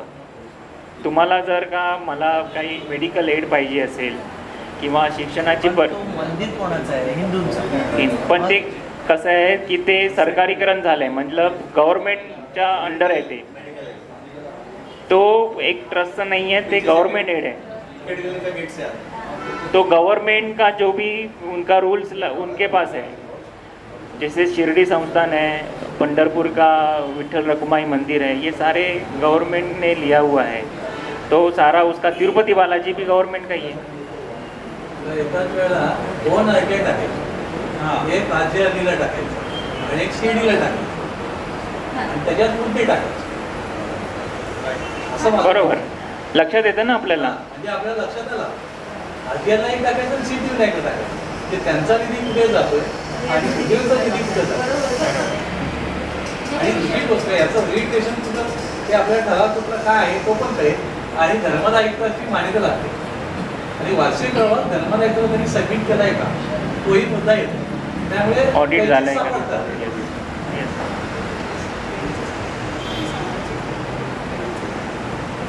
काय तर आता मुद्दे लिहून घ्या सर हरकत नाही. आता अजून एक कसं होतं मला एक लक्षात आलेलं आहे ती गोष्ट सांगते तुम्हाला की एकदा मी खूप उशिरा रात्री येत होते ट्रेनमधून. तर ट्रेनमधून मग मी महिलांच्या डब्यात चढले. मला महिलांच्या डब्यात चढले तर मला वाटलं महिलांच्या डब्यात चढले तर पोलीस असेल. तो पोलीस नव्हता. ठाण्यापासून CST पर्यंत पोलीस नव्हता. मी एकटीच आले. नंतर मग मी तिथेच CSTला पोलीस स्टेशनमध्ये गेले आणि सांगितलं पोलीस का नव्हता, मला जीवाला धोका नाही का. तर ते म्हणाले नाही आहे, मधल्या डब्याला आणि शेवटच्या डब्याला पोलीस नसतो. म्हटलं का. मधल्या डब्यामध्ये आणि शेवटच्या डब्यामध्ये महिलांना अगदी कोणी काही होऊ शकत नाही का, काही ॲक्सिडेंट होऊ शकत नाही का, काही लूटपाट होऊ शकत नाही का. तर ते म्हणाले नाही ते तसं नाही आहे मॅडम, पण आमच्याकडे तेवढे पोलीसच नाही आहेत की आम्ही मधल्या डब्याला आणि शेवटच्या डब्याला पोलीस देऊ शकतो. तर असे पण काही सामाजिक प्रश्न असतात. आता इथे महिलांचा जीव धोक्यात आहे ना इथे, तर यासाठी सुद्धा आपण RTI टाकू शकतो. डबे आहेत ना तसे रोडगेचे डबे इकडे जाता येते हे जर शासनाने डब्यामध्ये बदल केला तर हे होऊ शकतो. ते तो वेगळा भाग आहे. पण आता मी कुठल्या पॉईंट ऑफ व्ह्यूनी करणार की महिलांचा जीवन आहे ते असुरक्षित आहे. असे जे आपल्या सामाजिक प्रश्न आहेत तो केवळ वैयक्तिक नाही आहे तर तो सामाजिक आहे. महाराष्ट्र पोलीस असोसिएशनमध्ये काम करतो ठाणे जिल्ह्यावर. मला मुलुंडच्या पोलीस स्टेशनवरून पत्र आलं आता की त्यांची मागणी अशी आहे की सकाळची ड्युटी आहे त्यांची 8-7 वाजता. येताना आमच्यासाठी एक डब्बा हवा यायला, म्हणजे आम्हालाच लेट होतं पण चढू देत नाही. डोंबिवली कल्याण तिकडचे ते आहेत इथूनच आले आहे म्हणजे असं झालं की आम्हाला पोचल्यानंतर आम्ही कामावरती ज्यावेळेस वेळेवर पोचतो तर पुढचं काम करतो. हे असे सामाजिक प्रश्न आहेत.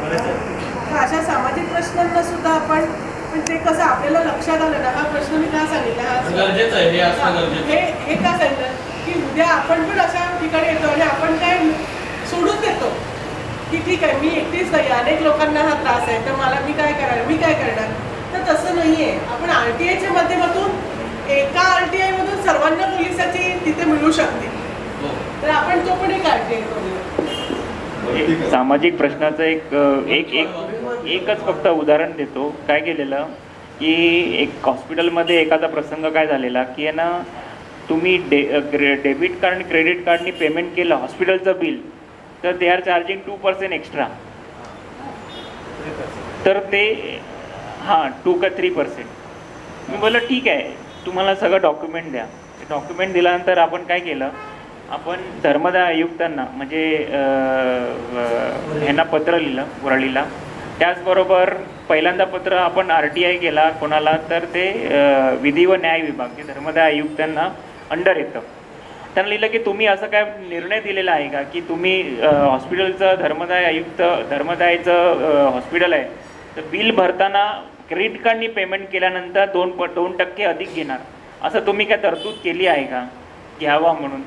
त्यांनी उत्तर दिलं की नाही आम्ही अशा प्रकारे 2% अधिक घेण्यासाठी आम्ही कुठलंही बंधन नाही ठेवलेलं आहे आणि घेतलं असेल तर चुकीचं आहे असं त्यांनी सांगितलं. मग तेच पत्र अटॅच करून आपण धर्मदाय आयुक्तांना दिलं. त्यांना सांगितलं की अशा प्रकारे हे हॉस्पिटल हे 2% अधिक घेत आहेत ह्याचं डिटेल हे आहे आणि विधी व न्याय विभागाने असं काय निर्णय दिला नाही आहे तर ह्याच्यावरती कारवाई करावी आणि माझे म्हणजे ज्या व्यक्तीचे 56 रुपये एक्स्ट्रा गेलेले फक्त ते परत द्यावे.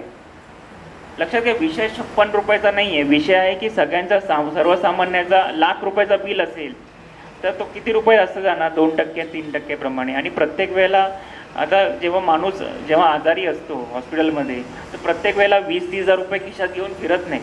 ते डेबिट कार्ड क्रेडिट कार्डनेच पेमेंट करणार, बिल जसं जसं येतं तसं तसं.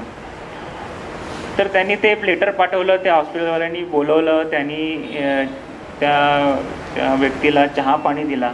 म्हटलं या सर काय तुम्ही आमचं कंप्लेंट केली, आमच्यासारखं उपाय तुम्ही इतके चांगले बरे झाला, हॉस्पिटलचा खर्च एवढा तुमचा कमी झाला, पण तुम्ही आमची कंप्लेंट केली. ते म्हणाले कंप्लेंट हा वेगळा विषय आहे, पण 2% अधिक घेतले ते तुम्ही परत द्या आणि अशा प्रकारे घेणार नाही अशी हमी द्या. तर त्यांनी ते लिहून दिलं. तर हा एका RTIचं तुमचं यश आहे. म्हणजे एका RTIने काय होऊ शकतं की त्यांच्याकडनं विधी व न्याय विभागाकडनं लिखित स्वरूपात घेतलं की अशा प्रकारे असं केलं नाही. हे असे बरेच RTI आपण केले आहेत, शेकडो RTI केले आहेत, शेकडो RTIमध्ये आपल्याला यश आलेलं आहे. खूप आहे विषय सांगायला गेले तर बरेच आहेत, वेळ आपला कमी पडेल. तर आपल्याला आता दिशा आपल्याला ठरलेली आहे की खैर सर आता आपल्याला पुढील 3 महिन्यामध्ये किमान 2 किल्ल्यांचं ते माहिती घेणार. त्यासाठी सल्लागार म्हणून सर आपली मदत करतील.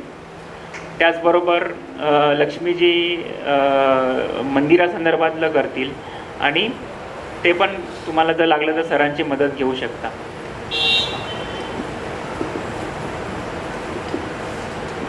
आपण सर्वांनी आता देवालाच प्रार्थना करूया की RTIच्या माध्यमातून आम्हाला एक नवीन लढा लढायचा आहे समाजासाठी आणि तो लढा देवाच्याच कृपेने आपल्याला लढता येऊ शकेल आणि त्यामध्ये आपल्याला विजय पण आपल्याला मिळेल.